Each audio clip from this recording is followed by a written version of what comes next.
And today we're going through counting problems from this book, A-Level Further Maths for OCR A, Statistics Student Book for AS and A-Level. And we're going through Mixed Practice 1. So let's start the first question. We'll do a few questions. We're not doing every question from it. So we'll do the first question. So part A says 7 athletes take part in a 100-meter final of the Olympic Games. In how many ways can three medals be awarded?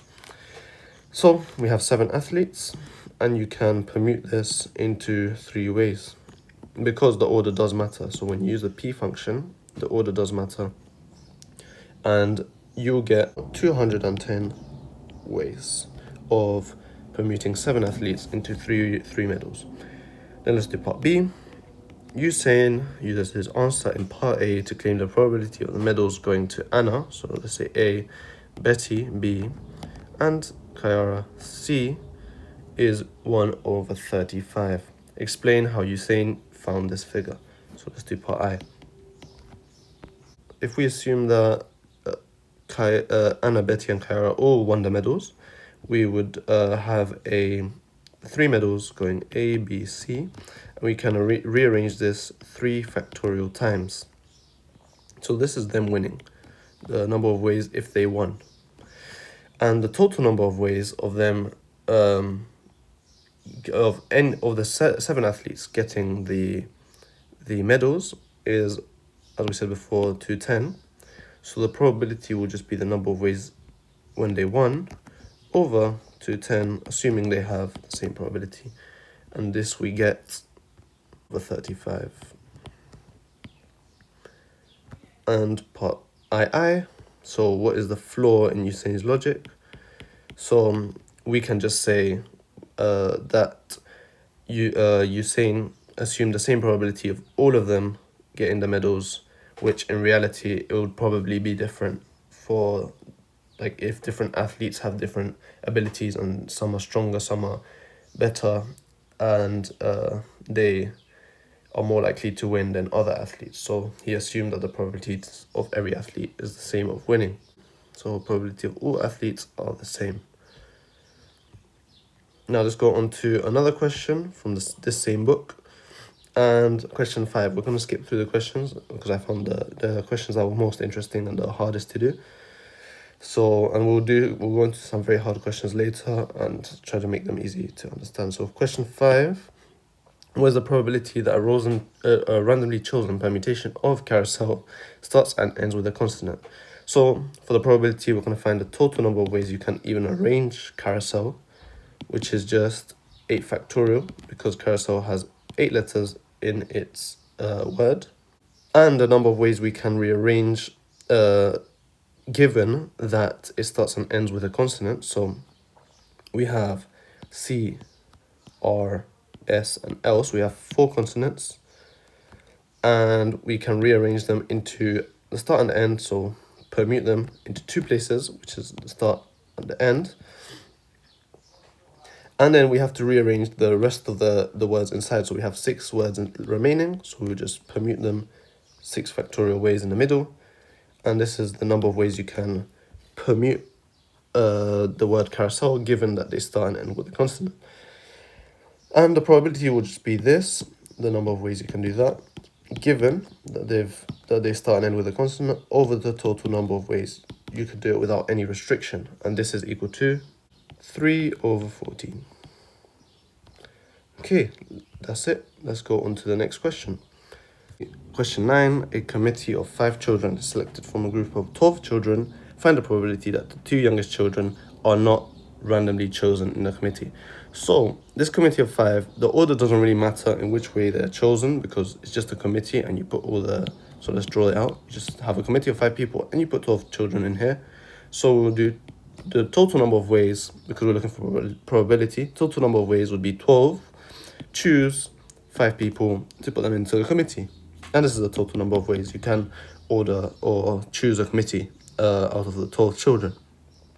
And we're trying to find the probability that not both of the youngest children are chosen in the committee. So we have, so to find that they're not both, we could maybe make it easier to find that if they're both in the committee. So if we fill out these two spots with the youngest children, so these are filled out, and we can to put the rest of the people, so we've already taken 2 of the 12, so 12 minus 2 is equal to 10 people left, 10 children left. And we're going to put these into the 3 spots. And how can we do this? How many ways can we do this? So 10, choose 3. So the probability of them, so to the youngest kids being in the committee, would be 10, choose 3 over 12, choose 5. And to find the probability that they're not in the committee, we would do 1 minus this, which is equal to 28 over 33. Let's go on to the next question. So a van has 8 seats, 2 at the front, so let's draw it out. So a van has 8 seats, 2 at the front, so 2 here. The row in the middle has 3, 2, 3, and the row at the back has 3. On 2 journeys, the same 8 people sit randomly in the seats of the van. So for one journey, how can you permute 8 people? Just do 8 factorial for one journey. Neat. And on the 2 journeys, the same 8 people sit randomly in the seats in the van. Each person can drive, so each person can sit in the driver's seat, so anyone can go in here. What is the probability that they sit in the same positions during both journeys? So for 2 journeys, it would be 8 factorial times 8 factorial, because the ands, they do, in the first journey, you permute a number of ways, and in the second journey, you permute the same number of ways to get 2 journeys. So there's 2 journeys. The number of ways you can permute for 2 journeys. So assuming that they've permuted this number of ways in one journey, and in the second journey they've permuted this number of ways, the probability would be probability of getting the same as the first journey over the total number of ways you can permute the both journeys. So this would be 1 over 8 factorial, which is equal to 1 over 40,320.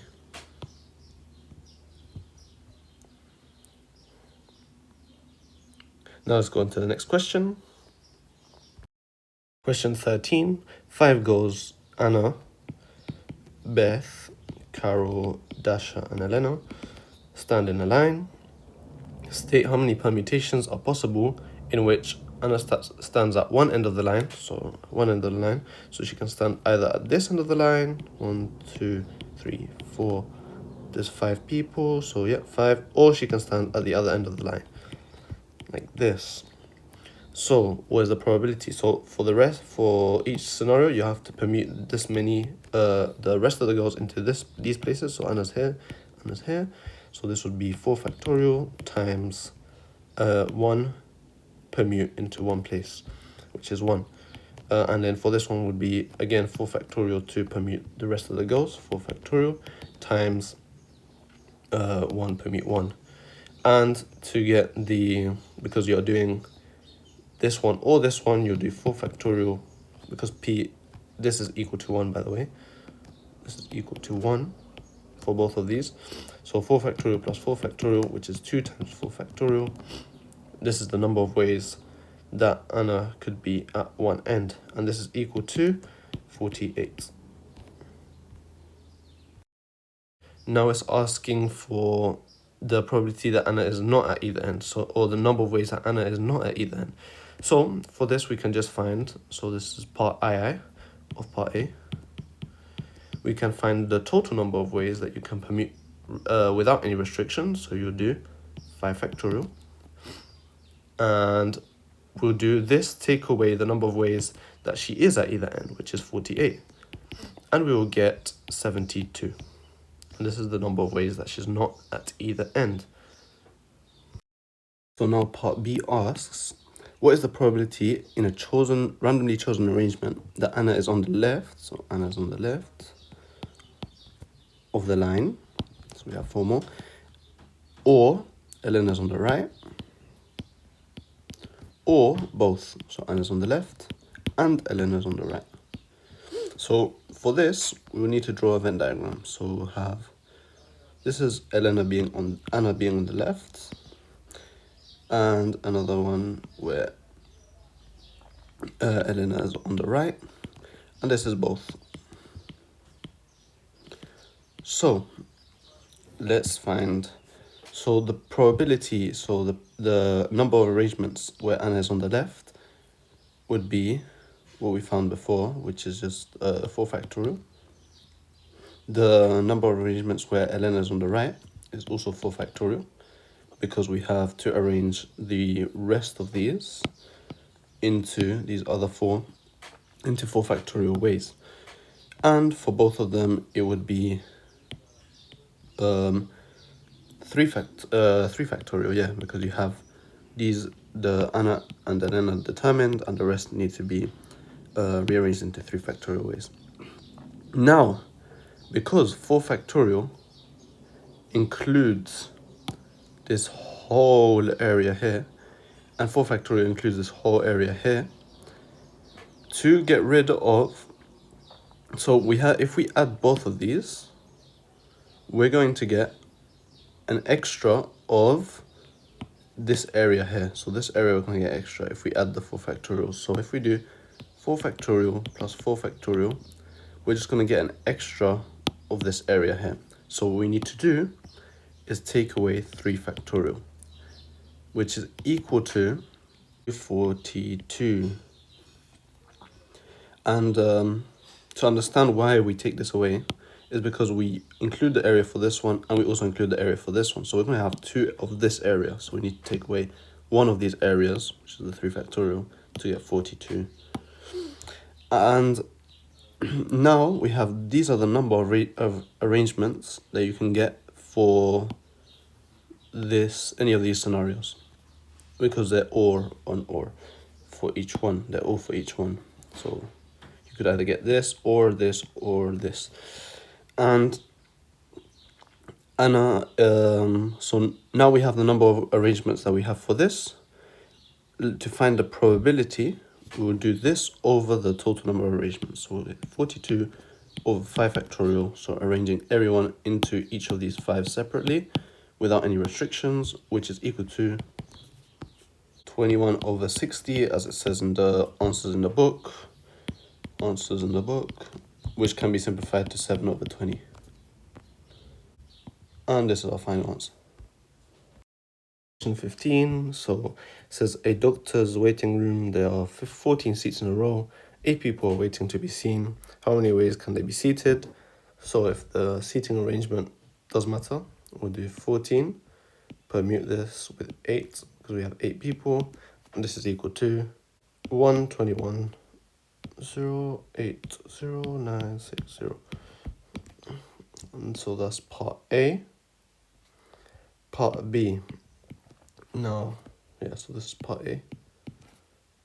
Now, 3 of the people are all in the same family and they want to sit together. How many ways can you arrange this? So imagine we have all the seats for that the first person in that row of that family can be sat in. So let's draw it out. So we have seats 1, 2, 3, 4, 5, 6, 7, 8, 9, 10, 11, 12, 13, 14. So the family could sit either here and all the way up to here. And we'll just keep on going from here. So the first person in that group has to sit from here all the way up to here. And they can sit in any of these in between. But the first person can't sit in any of these 2 because then there's no space for the extra 2 people in the family. So we have all of these places in which the family can go in, which is 14 minus 3 minus 1, which is equal to 12, basically. Because we have 3 people in the family and we're doing minus 1 because we're looking at the first person in the row of the family. So we know that the first person can go in 12 times, so in 12 ways. And you can arrange this family into 3 different ways. So say you have this group of 3 for just for the family. It can go anywhere in any of these. And you can permute this 3 factorial ways to get the family in any arrangement of those 3. And now you have 14 minus 3, which is 11 seats remaining. So 14 minus 3 is equal to 11 seats remaining. And now, because you've taken 3 of the people, 8 minus 3 people remaining, which is 5. So for the rest of the people, we can just do 11 permute 5 for how they fit into the rest of the seats that are not taken up by the family. Because all of these happen at the same time, you can just do 3 factorial and what do we say, times 12, because we have 12 possible ways the family group can sit. 3 factorial ways the family group can sit in the 3 together, and 11 permute 5 ways the rest can sit. And this is equal to 3991680. And this is the amount of ways we can order the people if the family have to sit together. Now let's go on to part C. So now they say the family no longer have to sit together, but there's someone with a bad cough who must sit at least 1 seat away from everyone else. If all the arrangements are equally likely, what is the probability that this happens? So we're trying to find the probability that a person with a cough, let's label him in red, has to sit on his own with at least 1 seat away from everyone else. So at least 1 seat away from everyone else. So we have to have empty seats on either side, so like this. So there's 2 possible ways that this could happen. Either he's on the edges, like this, and he has a spare seat here, and then there's available seats for other people to sit, given that the condition that he has a space. So he's on one edge. The other combination is that he's on the far other edge, so the other end of the row of the seats, and he has to have 1 seat and the rest are available for other people. So this is when he's at the ends. So here you have 2 combinations. So, and the probability of these would be you have one chance of him being on the edge times the amount of people that are left, which are 14. And because it says the family no longer have to sit together, so we don't really care about that anymore. So there's 8 minus 1, which is 7 people remaining, and you have 14 minus 2, which is 12 seats remaining. So you do 12 permute 7 people, and you can do this for the other one, 1 times 12 permute 7 people. And because either one of these could happen, we will just add up the probabilities. So we get 12p7 plus 12p7, which is equal to 2 times 12p7. And this is the number of ways you can arrange with the guy with the cough at the ends of the rows. So now, the other way he could sit is in the middle. So say we have seats like this, and all the way till the end, and he sits somewhere in the middle, here. And there obviously has to be another seat next to him that is free, and these carry on continuously. And then there will be another seat which is like this, and he has to have on either side, but on this side you can have 3 people on these sides. So this would carry on, and he would keep going something like this. And the amount of rows he can sit is just 14 minus the both ends. So you have this end 1 and this end 2. So 14 minus 2 is the possible places he can sit in the middle, which is 12 possible places if he's in the middle. Because we've included already the amount of places he can be on the edges. Alright, so we have 12 places he can be. And now, for each case, let's see. So the people can now only sit in 14 minus 3, because he needs to have 2 places on either side in this case, because he's either somewhere in the middle. He needs to have a place here and a place here, or a place here and a place here. So 3 of those seats will be taken up, while here we included it separately because only 2 seats are taken up. So 14 minus 3, which is 11 seats available in every scenario of these. And in these 11 seats, you can fit the rest of the 7 people. So you can do 11 permute 7 times the 12 arrangements we have here to get the number of ways he can sit in the middle. So, because either one of these 2 scenarios, so he sits at the end or he sits in the middle, can happen, we can do the number of ways is 2 times 12p7 and then plus or 11p7 times 12. But they're asking for the probability of this happening. So all we have to do is divide by the total number of ways we could permute this without any restrictions, which we found at the top, which is 14 p8. And then in the end, we would get a value of 13 over 3. I mean, 3 over 13. And that's this question done. Now question 17, let's see what we need to do. A bag contains 9 discs named numbered 1 to 9. Andrea chooses 4 discs at random without replacement and places them in a row. How many different 4-digit numbers can be made? So this will be pretty easy. You have 9 digits, 1 to 9, and you can permute this into 4, and we would get 3024. Cool. And now, how many different odd 4-digit numbers can be made in part B? So, with the restriction that odd numbers, so we would have the last digit have to be odd.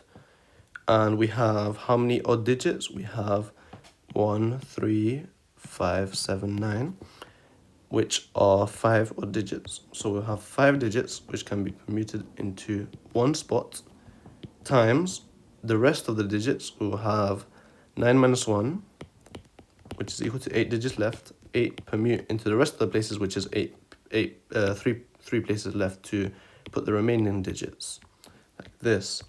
So this will be equal to 1680. All right, let's move on to question II. Andrea's 4 discs are put back into the bag. Martin chooses 4 discs at random without replacement. Find the probability that the 4 discs include at least 3 odd digits. So what we do, so part II,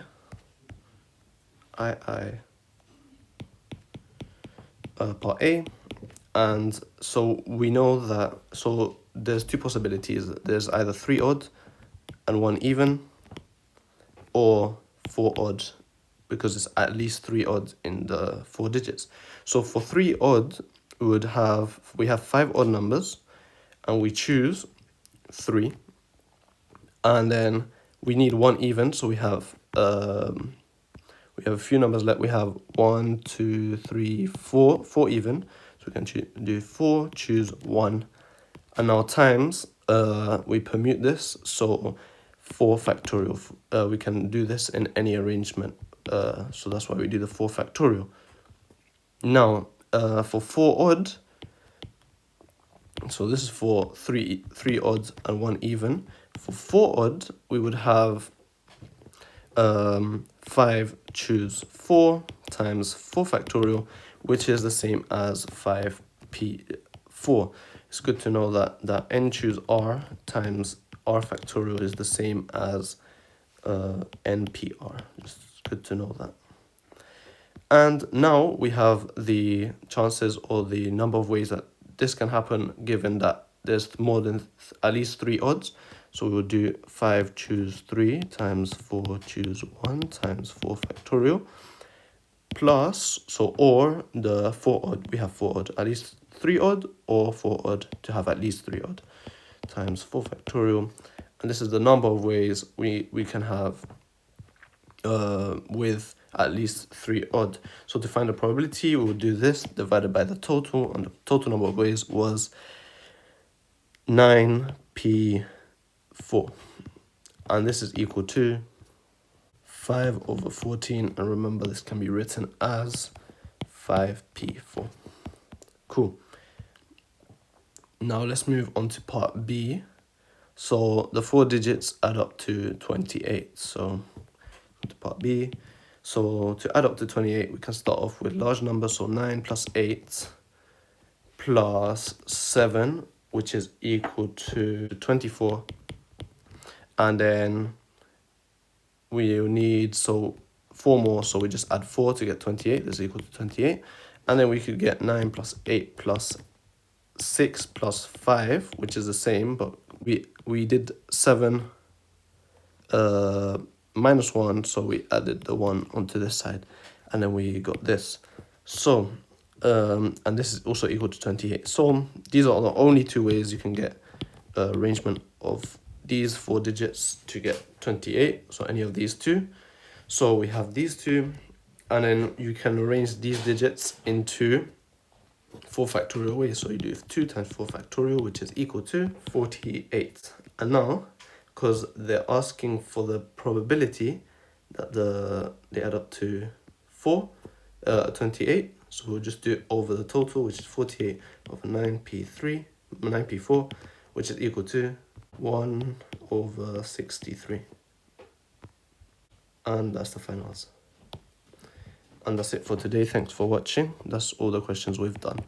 I hope this helped, because counting is one of the hardest topics to learn. So thanks for watching.